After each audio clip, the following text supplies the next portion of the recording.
On a aussi droit de se faire plaisir avec des gâteaux, manger comme tout le monde, une petite boule de glace, pourquoi pas. C'est pour ça qu'aujourd'hui, je vous propose ce gâteau aux pommes, ce moelleux aux pommes. Vous allez voir, très simple à faire, mais très très bon, ultra léger avec beaucoup de pommes.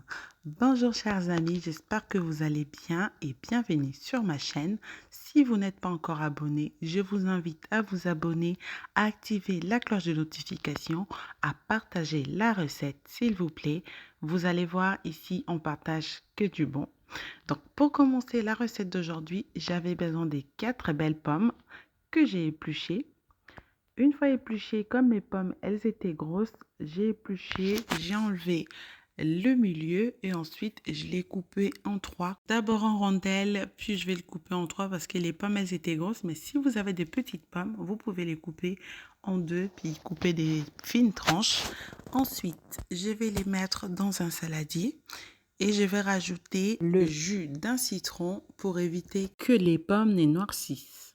Une fois bien mélangé les citrons avec les pommes, je vais faire des mouvements avec les saladiers pour éviter que les pommes puissent se casser. S'il vous plaît, chers amis, merci de vous abonner avant de continuer la recette. Merci de la partager, s'il vous plaît. Donc, je continue la recette. Une fois que les pommes bien mélangées avec les jus de citron, je mets des côtés. Je vais prendre un autre saladier, un grand saladier, dans lequel je vais mettre 3 œufs, l'extrait de vanille et 75 g de sucre de coco. Le sucre de coco est très bon pour la santé. Elle est vraiment facile à digérer par rapport au sucre blanc ou aux autres sucres. En plus de ça, vous avez de fibres dans le sucre de coco. Donc, je rajoute les sucres, je vais bien battre mon mélange à l'aide d'un fouet électrique jusqu'à doubler de volume. Une fois doublé de volume, je vais rajouter 5 centilitres d'huile végétale et 15 centilitres de lait. Je mélange encore un petit peu. Ensuite, je vais prendre 200 g de farine et un sachet de levure chimique. Je vais aller tamiser directement ma farine sur mon précédent mélange. Je vais incorporer ma farine en 2 fois. La moitié d'abord, je tamise la moitié, je mélange bien avec la moitié de la levure. Je mélange bien, ensuite je vais incorporer l'autre moitié et je mélange bien encore. Le fait de rajouter la farine en 2 fois vous évite d'avoir de grumeaux. Comme je dis toujours quand je fais ma pâtisserie, si vous avez des grumeaux, pas de panique. On fait passer la pâte dans la passoire en remuant bien à l'intérieur de la passoire. Cela permettra d'éliminer des grumeaux. Mais voilà, là, il n'y avait pas besoin. Et ensuite, je vais prendre une pince de cuisine. Une fois que la farine va être bien incorporée dans la pâte, je vais prendre une pince de cuisine et ensuite, je vais rajouter mes pommes dans la pâte directement. Et puis, à l'aide de ma pince, je vais aller bien mélanger. La pince, ce qui est bien avec la pince, c'est que vous n'aurez pas à casser vos pommes, vous n'aurez pas à casser vos morceaux de pommes, elles vont rester intactes. Comme ça, vous allez bien déguster à la fin de la cuisson.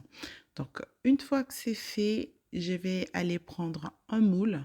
J'ai pris un moule rectangulaire. J'ai beurré, j'ai fariné pour faciliter le demoulage des gâteaux à la fin de la cuisson. Je mets ensuite mon mélange de la pâte et des pommes. Il y a beaucoup de pommes, que du bonheur. Donc, je renverse ma pâte dans le moule et je tasse bien mes pommes pour qu'elles soient bien posées, pour que ça fasse à la fin de la cuisson comme des feuilletés à l'intérieur de la pâte. Donc, comme je disais, on tasse bien.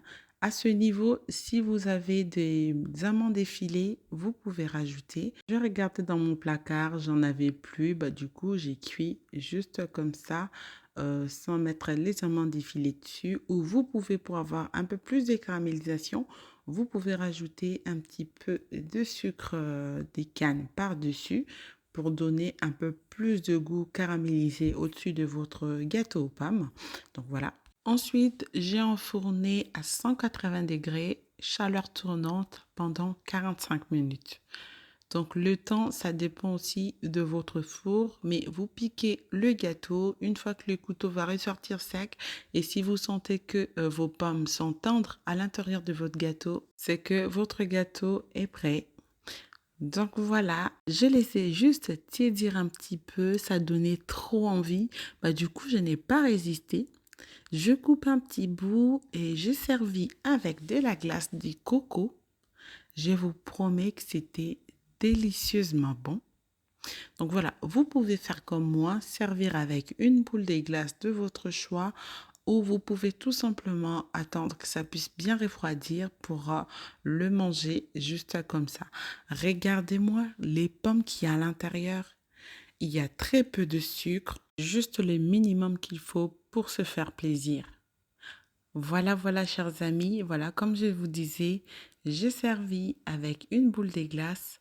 J'ai rajouté un petit peu de nappage de chocolat pour plus de gourmandise et pour plus de plaisir. Voilà, et puis c'était juste waouh.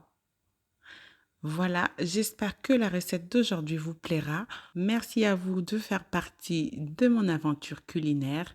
Merci pour vos encouragements, vos commentaires, vos j'aime et vos partages. En tout cas, ça me touche beaucoup. N'oubliez pas de vous abonner, s'il vous plaît. Et je vous retrouve très bientôt pour la nouvelle recette. Portez-vous bien. Bye bye.